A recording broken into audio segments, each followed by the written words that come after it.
Hello po ulit.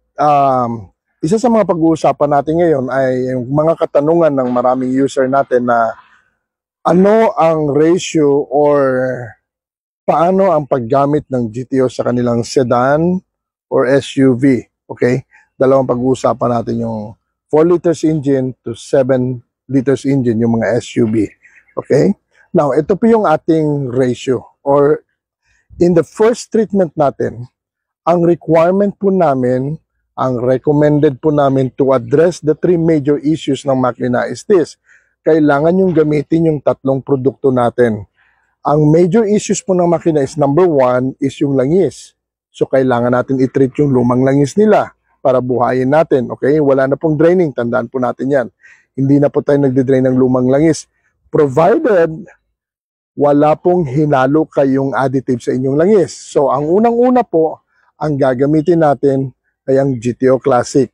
And then, ang next po is GTO ET.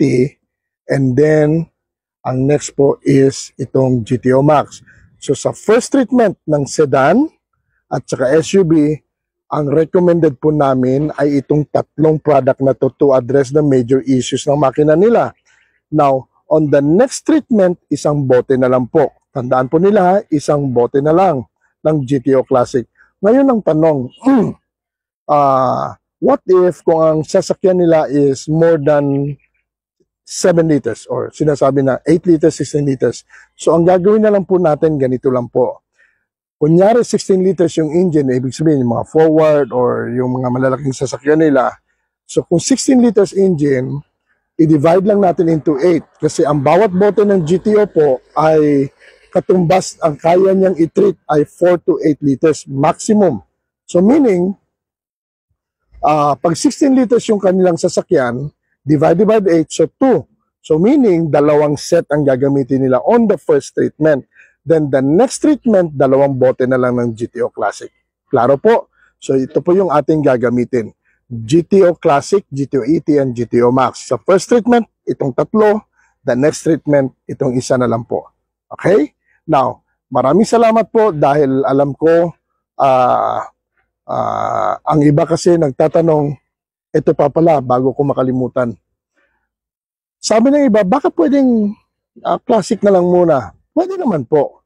Pero kung ako po magtatanong sa inyo, halimbawa po ako ay may sakit sa puso para maunawaan po ng marami. Ako may sakit sa puso, may sakit ako sa atay, and then may sakit ako sa lungs. And then pagpunta ko ng doktor, sinabi ng doktor na may tatlo akong problema sa aking katawan. And then, pwede ba sabihin ko sa doktor na, Dok, pwede ba i-treat nyo muna yung heart ko kasi kulang ang pera ko? Sa totoo lang po, dapat mas protection na natin ang ating makina. Tayo nga ho, bumibili pa tayo ng mga accessories ng sasakyan. Di hamak mas mahal pa sa 4,000 sa tatlong produkto na to. Whether you like it or not, lahat naman po meron naman tayong budget for change oil. Tama ba?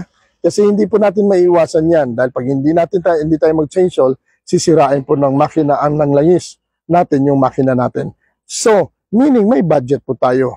Tinutulungan na po kayo ng GTO para makatipid, tapos titipirin nyo pa yung makina ninyo parang hindi maganda. Ang suggestion po namin, highly recommended po namin, first treatment itong tatlo na to. Promise, gagandang hatak ng makina nila, gagandang performance ng makina nila, super tipid ng fuel nila. Yan po ang magagarantiya namin pag ginamit nyo po itong tatlo na to. Para po sa sedan at para po sa mga SUVs. Maraming salamat po. Kung gusto po nila again, malaman more details about GTO and mga testimonies, legalities, and mga feedbacks ng mga tao, i-click lang po nila yung button doon sa baba. Salamat.